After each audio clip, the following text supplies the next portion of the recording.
మారు మనస్సు పొందనొల్లనటువంటి వ్యక్తుల మధ్యకి వెళ్ళి నన్ను ప్రకటించవయా,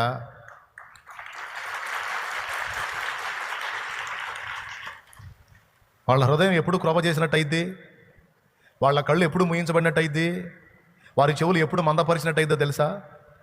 దేవుని సంగతులు వెళ్ళి వాళ్ళకు చెప్పి చెప్పి చెప్పి చెప్పి చెప్పి ఎంత చెప్పినా వాళ్ళు మారు మనసు పొందనప్పుడు ఇదిగో మీ హృదయము క్రొవ్వినది అంటాడు దేవుడు. దేవుని గురించి యెషయా చెప్పాలా, అంతేకాదు ప్రవక్త కొన్ని సూచనలు వాళ్ళకి చూపించాలా, అయినా సరే వాళ్ళు ఆయన మాటలు లక్ష్య పెట్టరు. అప్పుడు వారి చెవులు మందములు అంటాడు. ప్రవక్త దేవుడు చెప్పినట్లు కొన్ని సూచనలు దిగంబరిగా కూడా తిరగమంటాడు, పరుండమంటాడు. ప్రవక్తలకి భలే భలే పనులు చెప్పాడు. ప్రవక్తలకి పశుమలముతో రొట్టెను కాల్చుకొని తినమంటాడు. హోషేయా నువ్వు వెళ్ళి వ్యభిచారి అయిన స్త్రీని పెళ్లి చేసుకో అంటాడు. ఎందుకు ఇవన్నీ వారి ఎదుట మీరు చూపాలి, కన్నులారా వాళ్ళు చూడాలి. ఎందుకు తెలుసా? మీరు చేసే చర్యలలో వాళ్ళ చర్యలు వాళ్ళకి ప్రతిబింబించాలి, వాళ్ళకి అర్థం కావాలి. నేను చెప్పిన మాట మీకేమైనా అర్థమైందా?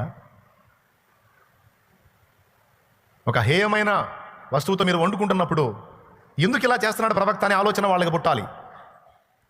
వాళ్ళు అడగాలి లెక్క ప్రకారం, కానీ వాళ్ళు అడగరు. అడగాలి, ప్రవక్త ఎందుకు ఇలా చేస్తున్నావు అంటే, ఇది హేయమైన ఆహారం, మీరు తినగలరా? చిచి, మలముతో వండిన ఆహారం మేము ఎలా తింటాం? పశుమలంతో వండిన ఆహారం. మీరు ఆయన ఎదుట ఇలా ఉన్నారు, మీ చర్యలు ఆయన ఎదుట ఇలా ఉన్నాయి. ఎలా స్వీకరిస్తాడు మిమ్మల్ని? దౌర్భాగ్యులారా, ఎప్పుడు మారు మనసు పొందుతారు?